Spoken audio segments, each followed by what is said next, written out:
할렐루야. 네, 살아계신 하나님께서 오늘도 우리와 함께 하심을 믿습니다. 하나님의 전에 나온 모든 우리들에게 항상 중요한 것은 주님이 살아계시다는 것이 항상 우리 삶 가운데에 느껴질 때에 신앙생활하는 그 맛이 있는 것 같아요. 그래서 우리가 삶을 살아가면서 왠지 하나님이 느껴지지 않는다라고 하면 문제는 저에게 있는 겁니다. 전하는 자에게 문제가 있는 게 아니라 그렇게 살지 못하는 우리들에게 문제가 있다는 거죠. 왜냐하면 하나님께서 우리에게 말씀하실 때에는 내가 너와 항상 함께 하겠다. 언제까지요? 세상 끝날까지. 그러니까 하나님께서 세상 끝날까지 우리와 함께 하신다면 우리 주변에 누가 있다는 겁니다. 누가 있는 겁니까? 하나님이 계시다는 거예요.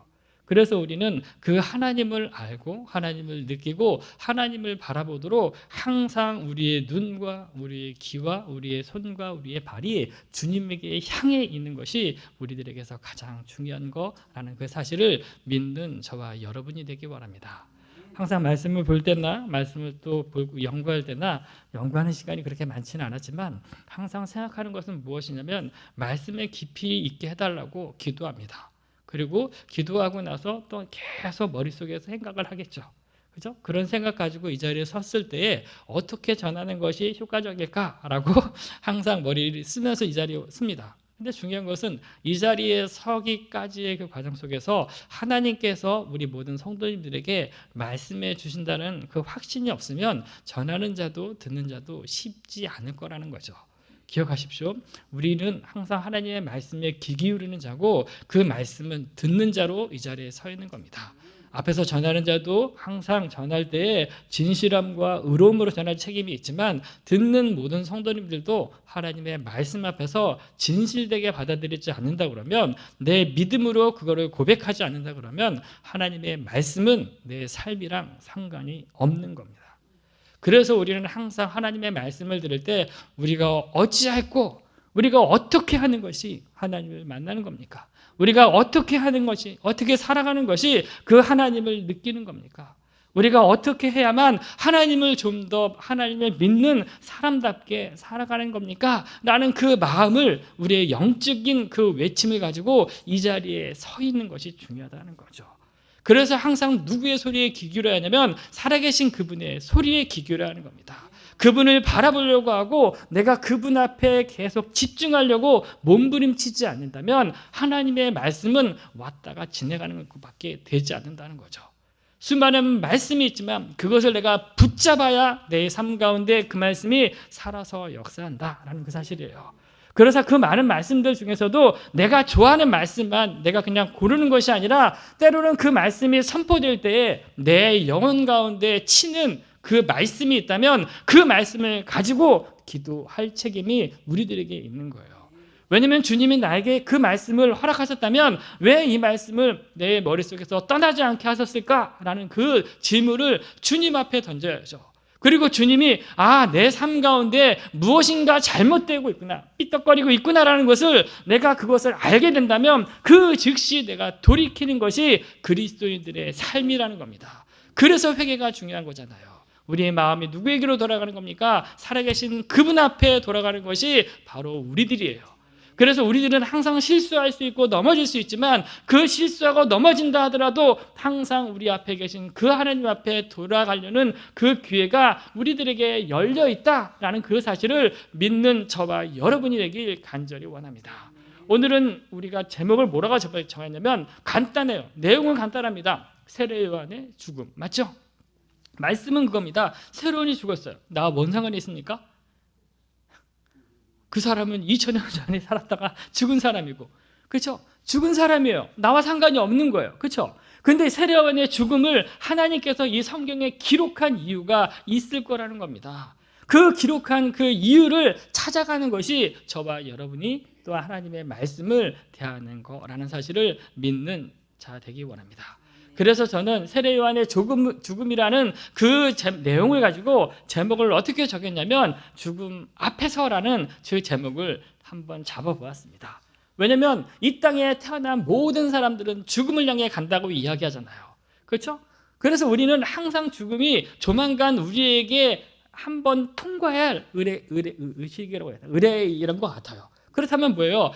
언젠가 한번 우리는 죽게 된다라는 그 사실이 우리에게 다가와야 된다는 겁니다.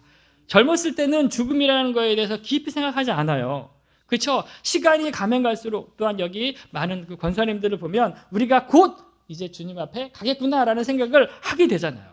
뭐요? 죽음이 우리의 친구처럼 다가올 때가 있다라는 거예요. 죽음이 우리에게 어느 한순간 주님 앞에 주님이 이제 와라 라고 하면 우리는 모든 것들을 내려놓고 주님을 마주할 그 시간이 다가오고 있는데, 우리는 그 죽음 앞에서 무엇을 준비하고 있는지 우리의 삶을 되돌아볼 필요가 있다는 거겠죠.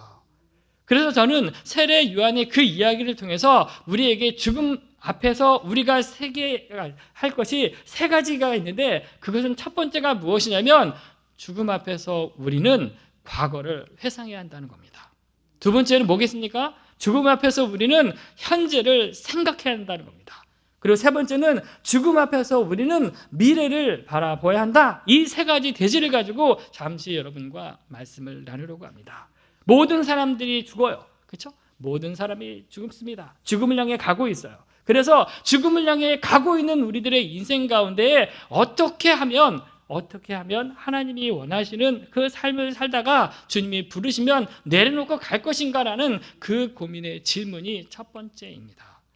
보세요. 본문의 내용은 분봉한 헤롯이라는 사람이 어떤 소문을 듣게 돼요. 그 소문은 무엇이냐면 예수라는 사람이 나타나가지고 어떤 일들을 하는데, 그 산상수훈의 그 설교도 멋있고 우리가 들을 만도 하고 많은 무리들이 예수님을 따라다닌다라는 그 이야기를 듣게 됩니다. 그리고 그가 가르치는 그 내용들을 보면 더 바리새인과 같지 않다는 그런 이야기도 들었을 거예요. 그러니까 예수에 대한 소문을 들었던 사람이 바로 헤롯이었다는 겁니다. 그가 예수에 대한 소문을 듣고 나서 그 신하들에게 물어보니까 그 예수라는 사람이 누구냐라고 물어보았을 거예요. 그렇죠? 근데 본문에는 나와 있지 않습니다. 근데 동일한 그 내용이 어디에 있냐면 누가복음에도 마가복음에도 기록되어 있어요. 근데 마가복음에 보면 그 예수님을 바라보는 신하들의 그 대답이 있다는 거예요. 어떤 사람은 세례 요한이라고도 얘기하지만, 어떤 사람은 엘리야라고 얘기하고, 어떤 사람은 선지자, 그리고 옛 선지자 중에 하나입니다라고 이야기하고 있다는 겁니다. 보세요. 엘리야도 있습니다. 세례 요한도 있습니다. 선지자라고 얘기해요. 그리고 옛 선지자 중에 한 사람이라고 신하들이 이야기했을 거예요. 근데 중요한 것은 정작 헤롯이 그 예수 그리스도를 어떻게 이야기하고 있는지가 중요하다는 겁니다. 보세요. 헤롯이 주장하는 그 이야기는 다른 이야기하지 않아요. 2절의 말씀에 보면 그 신하들에게 이르되 이는 세례 요한이라. 그가 죽은 자 가운데서 살아났으니 그러므로 이런 능력이 그 속에서 역사하는도다 하더라. 결국 뭐냐면 다른 사람이 뭐라고 이야기해도 그거는 헤롯에게는 그렇게 큰 의미를 차지하고 있지 않다는 겁니다. 헤롯에게 중요한 것은 무엇이냐면 그가 기억하는 한 사람이 나는데, 그 사람이 바로 누구냐면 자기가 죽였던 세례 요한이 생각난다는 거예요. 죽였던 그 세례 요한이 어떻게 해요? 예수 그리스도에 대한 소문을 듣자 생각이 났다는 겁니다. 그렇게 얘기해요. 죽은 자 가운데 살아나신 자다. 그러니까 이런 능력이 그 안에서 역사한다라고 이야기합니다. 왜냐하면 헤롯에게 있어서 가장 그의 삶 가운데에 가장 중요한 역할을 했던 사람이, 또한 그로 하여금 고민하게 만든 사람이 누구였냐면 세례 요한이었어요. 그 세례 요한의 그 말씀을 들을 때마다 두렵고 찔림이 있었다고 마가복음에서는 기록하고 있다는 겁니다. 그렇다면 그가 두려워하고 그가 그렇게 찔림받을 정도로 그 마음을 차지했던 그 세례 요한이 예수 그리스도의 소문과 함께 살아있다는 것을 듣고 난 이후에 그 헤롯 왕은 어떻게 해야 될까요? 어떻게 해야 돼요? 다시 그 예수님이 누구신지 다시 그분 앞에 나가야 하고 그 세례 요한을 만나러 가야 되는 그것을 있어야 됨에도 불구하고 그는 그런 행동은 하지 않았던 것 같아요. 왜냐하면 성경에 기록되어 있지 않기 때문에 그렇습니다. 그렇다면 그가 그 일들, 죽은 자 가운데 한 사람이다라고 이야기했을 때에 그의 그 과거의 일들이 그의 인생 가운데 떠올랐다는 거겠죠. 예수님의 소문을 들으면서 하나하나 세례 요한의 발자취에 대해서 떠올랐다는 겁니다. 그리고 그 발자취를 통해서 그가 바라보았던 것은 무엇이냐면 세례 요한이라는 사람은 본인에게 있어서 선지자인 것처럼 어쩌면 예수 그리스도를 선지자의 하나로 받아들여야겠다라고 우리는 그렇게 생각하지만 그는 그렇게 생각하지는 않았어요. 단지 다른 사람이 이야기하는, 또한 자기가 경험한 그 부분에 있어서만 그냥 지적으로 동의할 뿐이지 그 이상 그가 어떤 행동을 하지 않았다는 그 사실이에요.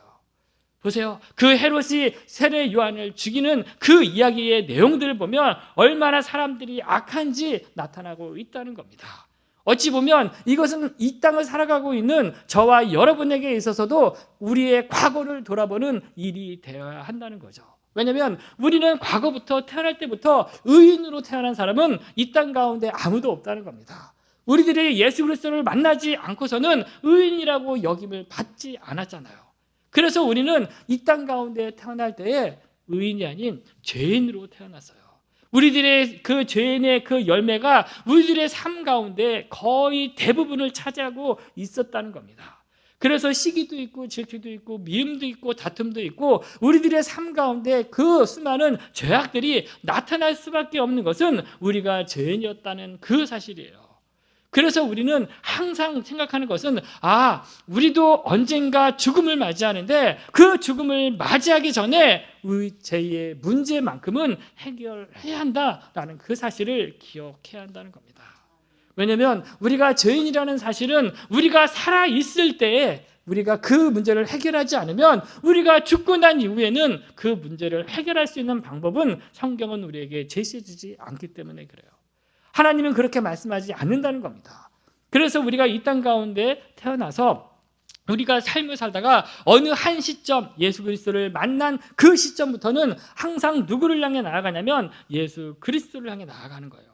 예수 그리스도를 빗대어 나의 삶을 되돌아봐야 한다는 겁니다.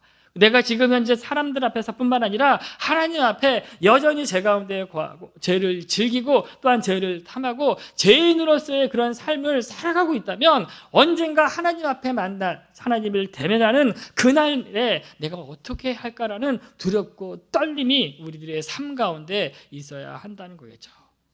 그래서 우리는 이 자리에 나온 우리들이 하나님의 말씀을 들을 때마다 내가 예수 그리스도를 믿었던 거, 내가 예전에 예수 그리스도를 만났던 거, 그 예수 그리스도가 나의 그 제 문제만큼은 정확히 해결해 주시었구나라는 그거에 대한 확신이 없으면 죽음 앞에서 사람들은 좌절할 수밖에 없다는 겁니다. 질병 중에 있는 사람들, 오늘 내일 하시는 그분들에게서 가장 공포가 무엇이에요? 죽음의 문제, 제 문제를 해결할 수 있는 방법이 없다는 겁니다. 그렇죠? 예수 그리스도를 만나지 않고서는 그 문제가 해결되지 않아요. 그래서 살아있을 때에 우리가 해야 할 것은 예수 그리스도를 하나님의 아들로 받아들이고 그분을 영접하는 것이 우리 인생에서 가장 중요하다는 그 사실을 믿는 저와 여러분이 되길 원합니다. 그래서 바울은 우리에게 이렇게 이야기해요. 뭐라고 얘기하냐면 고린도후서 6장 2절 말씀에 보면 이렇게 이야기합니다. 이르시되 내가 은혜 베풀 때에 너에게 듣고 구원의 날에 너를 도왔다 하셨으니 보라 지금은 은혜 받을 만한 때요 보라 지금은 구원의 날이로다. 뭐라고 얘기하냐면 하나님은 지금도 죄인 상태로 우리가 살다가 영원히 지옥불에 들어가서 죽어라 라고 얘기하는 것을 기대하는 거 아니라 어떠하든지 간에 은혜 받을 만하다, 구원의 길이 열려 있으니 빨리 너희들이 예수 그리스도 품 안에 들어오기를 원한다라고 말씀하고 있는 겁니다. 그래서 우리들의 삶 가운데 우리는 항상 이 자리에 설 때마다 또한 죽음 앞에 설 때마다 항상 우리의 과거를 기억하는 저와 여러분이 되었으면 좋겠습니다. 이스라엘 백성들 산지사를 읽다 보면 어떻게 이야기하냐면 항상 그들의 정체성, 그들의 이야기를 할 때마다 과거 우리 조상이 애굽에서 출애굽했을 때를 계속 회상해요. 다르게 이야기하면 구원받은 한 시점을 이야기하는 거 아니겠습니까? 우리가 이 자리에 있어요. 우리가 죽음의 문제뿐만 아니라 우리의 삶의 모든 문제를 만날 때마다 하나님이 예전에 내가 만났을 때의 그 기억, 그 은혜를 다시 리마인드 한다면 우리는 언제든지 다시 일어날 수 있다는 그 사실을 믿는 저와 여러분이 되길 간절히 원합니다. 두 번째 우리가 생각해야 할 것은 죽음 앞에서 우리는 현재를 생각해 보아야 한다는 겁니다. 예수의 소문을 들었습니다. 그리고 헤로디아로 말미암아 결국은 세례 요한이 죽음을 당합니다.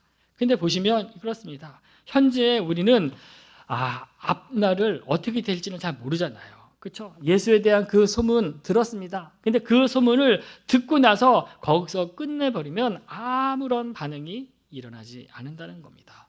만약에 이스라엘 백성들이 아브라함이 하나님의 음성을 듣고 어디로 갑니까? 가나안 땅으로 가잖아요. 가나안 땅에 갔을 때 그 땅에 기근이 있을 것이다 라고 말씀하셨다면 어떻게 돼요? 그 소문을 들으면 어떻게 됩니까?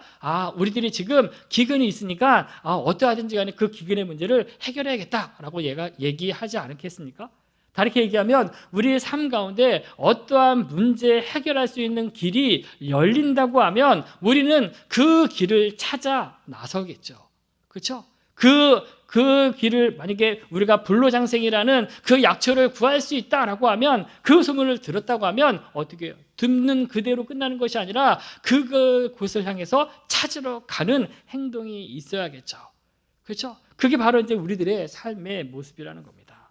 우리가 예수 그리스도에 대한 소문을 듣고 난 이후에도 그냥 아무 없이 그냥 가만히 주저앉는다면, 우리가 어떤 문제가 있고 우리가 죽음 앞에 있고 내가 질병 중에 있다 하더라도 아무런 것도 하지 않고 우리가 주저앉고 있는 이대로 머물러 있다면 하나님은 나와 상관이 있겠습니까? 하나님이 그 모든 것들을 허락하신 이유는 이제 너는 죽어라 라고 이야기하기 위해서 하나님이 그런 것들을 허락하셨을까요?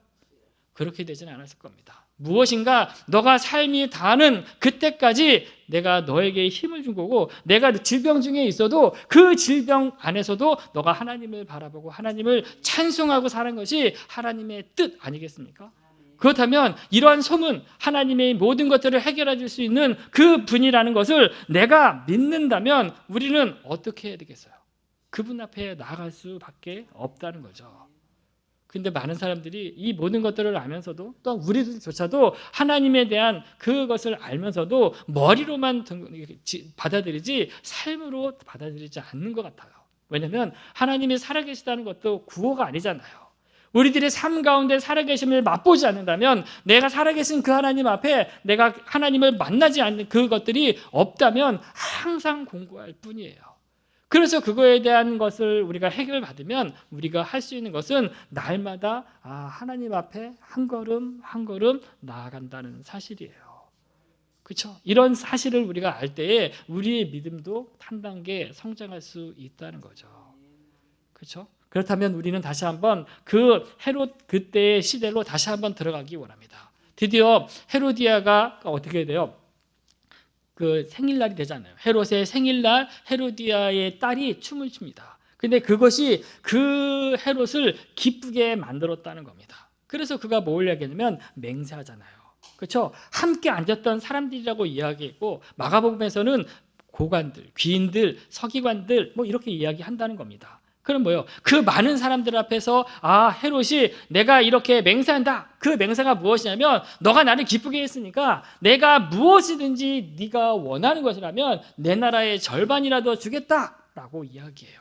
그러니까 무엇이든지 구하라, 내가 주겠다라는 그 이야기가 바로 헤롯이 그 헤로디아의 딸에게 약속했다는 겁니다. 만약에 제정신을 가지고 있는 사람이라고 한다면 어떤 대답을 하겠습니까? 하나님, 진짜 아버지 내가 기쁘게 했으니까 진짜 나라의 절반을 주십시오. 그렇죠? 명예도 주십시오. 건강도, 우리가 모든 것을 먹을 수 있는 것, 어떤 지위도 주시고 내가 통치할 수 있도록 해주세요. 그런 다양한 그런 것들을 요구했을 겁니다. 근데 그 여인은 어떤 얘기냐면 어머님에게 가가지고 물어보고 대답하잖아요. 그게 뭐예요? 요한의 목이라는 겁니다. 요한의 목이, 우리가 보기에는 요한의 목숨이 그 나라의 절반보다 귀할까요? 명예, 지위, 권력이 요한의 목숨보다 더 중요할까요? 근데 제정신이 아닌 그 사람들의 반응은 이렇다는 겁니다. 세상을 흘러가고 있는 그들의 모습, 그 소녀의 그 모습을 통해서 우리는 이 세대를 살아가고 있는 우리들의 모습도 제정신이 아니라는 겁니다. 하나님이 그렇게 소중하고 중요하고 내가 하나님 없이 살지 못했다 은혜를 받았을 때 그 고백은 이제는 점점 희미해지고 내 눈앞에 보이는 그 많은 것들의 유혹 때문에 어떻게 해요? 내 정신이 진짜 오락가락한다는 거예요. 그래서 우리들은 그 소녀가 그 요한의 목을 요구한 것처럼 그냥 아무 쓰잘데기 없는 것을 그냥 우리들의 삶 가운데 요구하고 살아갈 때가 너무 많이 있다는 겁니다. 어때요? 그 소녀가 요구했던 요한의 목 달라는 그 말을 들었을 때에 헤롯의 반응은 뭐라고 하냐면 근심했다라고 합니다. 왜요?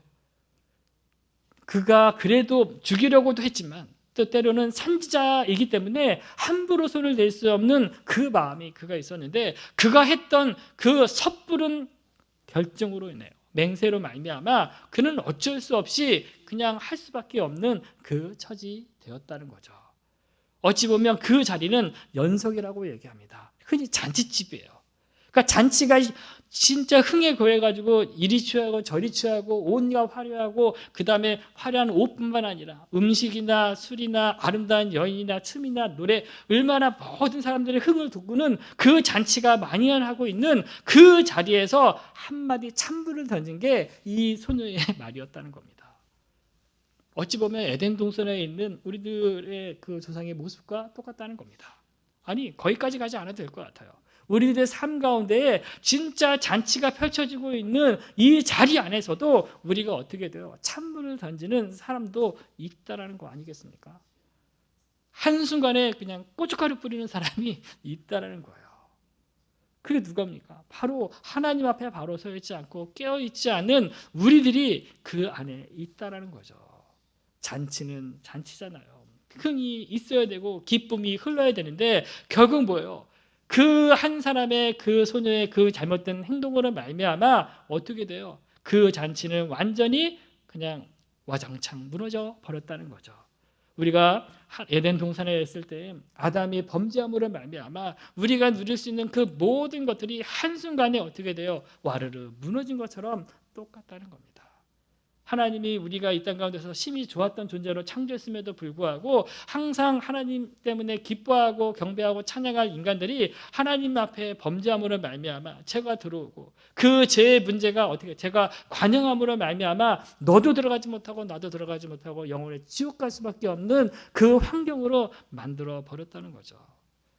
다시 한번 생각합니다. 죄가 관영합니다. 제가 지금도 우리가 살고 있는 이때에 너무 관영하고 있어요. 이런 상황 속에서 그 죄의 문제를 해결할 수 있는 것은 오직 한 가지밖에 없다는 겁니다. 그게 뭐예요? 예수 그리스도를 받아들이는 겁니다. 우리의 죄의 문제뿐만 아니라 그분을 받아들이는 것으로 끝나는 것이 아니죠. 하나님을 믿는다 그러면 우리들의 삶의 현장 안에서도 거짓은 점점 멀리해야 되는 거 아니겠습니까? 사기는 더더 멀어져야 되는 거 아닙니까? 도둑질 더더 멀어져야 되는 거 아니겠습니까? 근데 어때요? 여전히 예수 그리스도를 믿음으로 믿는 상황임에도 불구하고 여전히 별반 차이가 없는 그 모습으로 살아가고 있는 저와 여러분들이 있다는 거죠. 저의 모습을 볼 때도 그래요. 항상 그렇더라고요. 그게 뭐예요? 주님 때문에 이 화려한 하나님의 나라가, 천지가 항상 기뻐하고 흥에 겨이고 그렇게 아름다운 인생을, 또한 즐거운 인생을 살아가야 하는데 나 한 사람 때문에 어떻게 돼요? 완전히 초상집 분위기를 만들고 있다는 거죠. 근데 보세요. 한 사람, 깨어있는 사람이 있다면, 하나님 앞에 구원받고 회복한 한 사람이 있다면 그 곳 안에서 새로운 것들이 시작될 겁니다. 많은 사람이 필요할 것 같죠? 근데 성경은 많은 사람을 이야기하지는 않아요. 하나님 앞에 돌아온 사람, 소수의 사람들을 통해서 하나님은 그 나라를 점점 완성해 가고 있다는 사실. 그래서 우리는 이 현재 우리가 죽음 앞에 서 있을 때에 우리는 현재 우리들의 삶을 되돌아보면서 이제는 주님을 믿고 영접하는 거기서 끝나는 것이 아니라 내가 밟는 그 땅, 내가 머무는 가정, 직장, 만나는 모든 사람 앞에서도 거룩함과 진실함과 의로움으로 살아가는 그런 사람들이 저와 여러분이 되어야 한다는 겁니다. 하나님은 우리를 구원시켜 주셨잖아요. 구원 앞에 우리는 어떻게 하냐면 그분을 닮아가는 그 삶이 필요하다는 거 기억하시면서 오늘도 우리들의 삶의 현장에서 그렇게 살아가길 간절히 원합니다. 세 번째 우리가 한번 생각해 볼 것은 죽음 앞에서 우리는 미래를 바라보아야 한다는 겁니다. 신명기에 보면 고별 설교 막 얘기하잖아요. 이제 모세가 이제 출애굽 2세대를 향해서 이야기 설교를 합니다. 세 편의 설교를 합니다. 근데 그 모든 것들을 간단하게 정리하면 어떻게 돼요? 뒤를 바라봐라. 앞을 내다봐라. 그다음 뭐요? 위를 바라봐라. 다르게 얘기하면 뭐냐면 너희들과 함께 출애굽 2세대들과 함께했던 그 하나님의 역사하심을 한번 뭐요? 바라봐라. 회상하라 이런 거 아니겠습니까? 그리고 현재 지금 불기둥과 구름기둥이 인도한 것처럼 하나님이 너희들을 보호한다는 것들을 바라봐라. 이게 또 안 거죠. 그리고 마지막은 뭐예요? 위를 바라봐라. 우리가 지금 현재를 살아가고 있는 이때에 우리의 문제를 우리가 해결할 수 없는 것들을 만난다고 그러면 우리의 상상을 뛰어넘는 일들이 우리들의 삶 가운데 찾아온다면 우리가 할 수 있는 것은 무엇이냐면 앞을 봐도 뒤를 봐도 해결할 수 없으니 위를 바라보라는 거잖아요. 마찬가지일 겁니다. 오늘 우리가 죽음 앞에 서 있는 우리들도 항상 할 것은 미래가 어떻게 될 것이다 예측하고 있어요. 많은 사람들이. 근데 그 예측이 100% 맞습니까? 몰라요. 왜냐하면 우리의 예측대로 돌아가는 것은 없는 것 같아요. 어떤 뛰어난 사람도 내일 어떤 일이 일어날 것이다. 10년 후 우리가 50년 후 이렇게 펼쳐질 것이다 라고 우리는 그냥 그렇게 상상할 수도 있고 이렇게 했으니까 이렇게 갈 것이다. 근데 보세요. 우리가 처음 컴퓨터가 나올 때는 상상했습니까? 그 컴퓨터가 나오기 5년 전에 상상했어요? 10년 전에 상상했을까요?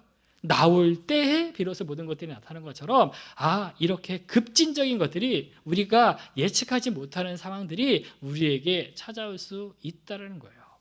그러면 예측할 수 없는 그런 환경이나 그런 상황이 우리에게 다 펼쳐졌을 때에 우리가 할 수 있는 것은 무엇일까요? 우리가 할 수 있는 건 무엇이에요? 그냥 주님 만난 그 삶 그대로 우리가 현재 주어진 일에 최선을 다하는 것밖에 없다는 거죠. 그렇죠? 그래서 이제 이런 이야기합니다. 왜냐하면 한나가 기도를 하잖아요. 사무엘상에 보면 한나가 기도합니다. 그런데 그 한나의 기도의 첫 번째가 뭐냐면 하나님이 그에게 있어서 어떠한 분이시냐라는 것들에 대한 것이 나타나 있어요. 그게 바로 이렇게 얘기합니다. 여호와 같은 거룩하신 이가 없다. 주밖에 다른 이가 없고 하나님 같은 반석도 없다. 그러니까 우리가 의지하고 믿고 나아갈 그 대상은 하나님밖에 없다라고 이야기하는 겁니다. 왜요? 미래가 예측이 되고 내가 열심히 심으면 무엇인가 열매를 거둘 수 있다는 것이 예전에는 좀 어느 정도 맞는 것 같지만 오늘 심어도 우리의 1년 후 거둬들인다는 것은 예측이 안 돼요. 이제는 그 모든 것들이 자연뿐만 아니라 모든 피조세계가 점점 어떻게 변하고 있는지 우리는 잘 들어가고 있잖아요. 자녀들을 보더라도 학교 교육을 보더라도 우리들이 경험했던 교육이나 이런 환경이랑 많이 틀리다는 것을 느껴요. 이런 상황 속에서 우리가 앞날을 예측한다는 것은 그냥 100% 우리가 확신할 수 있는 것은 진짜 힘들다는 겁니다. 그러니까 우리가요, 이런 거 예측하기에는 쉽지는 않겠구나라는 것을 알아야 한다는 거죠. 그렇죠? 그래서 이제 우리가 보세요. 예측하지 못하는 할 수 없는 우리가 도저히 예측하지 못하는 그 시대를 살아갈 때에 우리는 어떻게 살아야 할까? 그게 중요한 포인트 아니겠습니까? 그래서 한나는 그런 얘기예요. 그 다음 구절에 보니까 이렇게 얘기해요. 심히 교만한 말을 다시 하지 말 것이며 오만한 말을 너희의 입에서 내지 말지어다. 여호와는 지식의 하나님이시라. 행동을 달아보시느니라. 그러니까 우리가 미래를 예측할 수는 없지만 그리스도인으로서 우리가 살아가고 있는 것은 우리의 삶을 어떻게 돼요? 더 거룩하게 만들어가는 거 아니겠습니까? 왜냐하면 하나님은 지식의 하나님이래요. 모든 지식을 앞으로의 모든 것들 다 아시는 분이래요. 그리고 우리들이 말했던 모든 것들도 다 기억하시는 분이 하나님이시기 때문에 우리들이 이 땅 가운데 했던 그 모든 것들을 다 달아보신다. 측량하고 계시는 분이시다라는 걸 또 이야기하고 있다는 겁니다. 그러니까 보세요. 예측할 수 없는 그때에 우리의 힘은 아무것도 없겠지만 그래도 그리스도인으로서 우리가 거룩함과 진실함과 의로움으로 살아야겠다. 교만한 말 우리 내 입에서 멀게 하고 내 자신을 어떻게 해요? 오만한 말로부터 점점 나를 지켜서 오직 하나님이 원하시는 그런 삶을 살도록 힘써야겠다라고 생각해야 한다는 겁니다. 만약 가정합니다. 우리가 이제 사도 요한을 죽였던 그 헤로디아의 그 가문을 보면 그 가문은 참 이렇게 이야기할 수 있을 거예요. 130년이라는 그 기간 동안밖에 가문이 지속되지 않았다고 합니다. 그리고 그 130년이라는 그 시간 동안에 그의 왕들 헤롯 대왕부터 시작을 해서 헤롯 그다음에 아그리파 2세까지 그 4대 5대에 이르기까지 그의 왕들이 하나님의 사람들을 어떻게 행했는지 우리는 알 수 있어요. 첫 번째 헤롯 대왕은 예수님이 탄생했을 때에 유아 학살을 명령했다고 합니다. 그리고 둘째 그 헤롯 안티바스는 세례 요한을 죽인 사람이라고 얘기해요.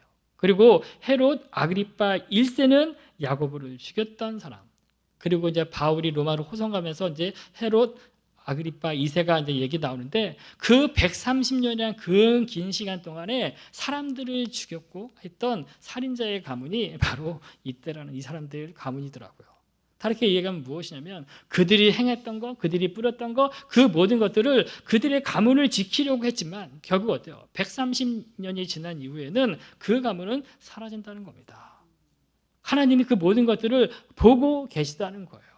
그렇죠? 하나님이 정확한 눈으로 보고 계셨기 때문에 어느 때가 되니까 결국 이제는 여기까지다라고 해가지고 그 가문에 대한 심판이 있었다는 거. 그러니까 우리가 이런 것들을 통해서 우리가 알아야 할 것은 무엇이냐면 미래는 예측할 수 없지만 하나님의 사람은 철저히 하나님의 인도함으로 우리들이 머무는 그 땅에서 거룩함과 진실함과 의로움으로 살아가야 한다. 세상이 불확실하다고 하지만 그 불확실한 것들 미래를 붙잡을 수 있는 유일한 거 하나가지가 있는데 그것은 다른 것이 아니라 예수 그리스도를 붙잡아야 한다라는 겁니다. 과거나 현재나 미래 우리에게서는 다 펼쳐진 거 아니겠습니까? 과거 우리들의 삶이 있을 수 있어요. 지금 우리들의 삶을 얘기합니다. 앞으로 다가오는 그 미래도 결국 우리들의 삶일 겁니다. 그러나 과거나 현재나 미래에 있어서 가장 중요한 것은 그리스도 안에서 모든 것들을 바라보지 않는다 그러면 우리는 죽음 앞에 섰을 때 여전히 두려워할 겁니다. 영원한 천국에 대한 약속을 받았지만 여전히 두려움 가운데에 그 천국을 사모하거나 기대하는 마음 없이 이 세상에서 주고자 하는 것들 누리고 갖고 하는 거에 우리의 모든 것을 쏟아 부을 겁니다. 그러나 기억하십시오. 죽음 앞에서 모든 거 가져가지 못합니다. 죽음 앞에서 우리는 우리가 가장 아끼고 사랑하는 그 모든 것들 가지고 갈 수 없어요. 우리가 가져갈 수 있는 것은 단 하나, 그것은 무엇이에요? 믿음밖에 없다는 겁니다. 누구요? 그리스도에 대한 그 믿음이 저와 여러분을 이 자리에 있게 한 거고 저와 여러분을 영원한 천국 가운데 들어가게 했다는 거고 그 영원한 천국 가운데 영원한 삶이 펼쳐지는 것도 내 의가 아니라 그리스도를 향한 그 믿음 때문에 주님을 영접했던 그 사실 하나가 우리의 영원한 생명을 보장해 준다는 겁니다. 마태복음은 왕의 복음이라서라고 얘기하지 않습니까? 왕의 복음서는 예수님이 왕이다라는 거예요. 그럼 예수님이 왕이면 왕이 통치하는 백성들이 있어야 되고 양의 그 통치하는 그 백성들의 삶의 규범이 있을 겁니다. 그게 산상수훈 아니겠어요? 근데 왕이 다스리는 그 나라 우리는 잘 몰라요. 그렇죠? 잘 우리가 상상할 뿐이잖아요.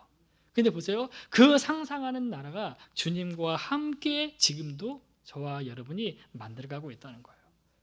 기대가 되지 않습니까? 기대가 돼요. 천국이 어떨까 기대가 됩니다. 왜냐하면 조만간에 우리들이 머물 영원히 거할 그곳이 천국이기 때문에 기대가 된다는 겁니다. 세상에서 조금 없어도 또한 우리가 조금 불안해도 항상 넘어지고 많은 문제들이 있고 또한 세상 가운데서 진짜 다른 사람에게 조롱당하고 핍박당하고 하는 죽음을 당하는 그런 순간이 있다 하더라도 내 안에 그리스도가 계시면 그리스도와 함께하면 나는 하늘나라 하나님의 백성이라는 그 사실을 믿고 저와 여러분이 있는 곳에서 거룩함으로 진실함으로 살아가는 삶이 되길 주의 이름으로 축원합니다. 같이 기도하기 원합니다.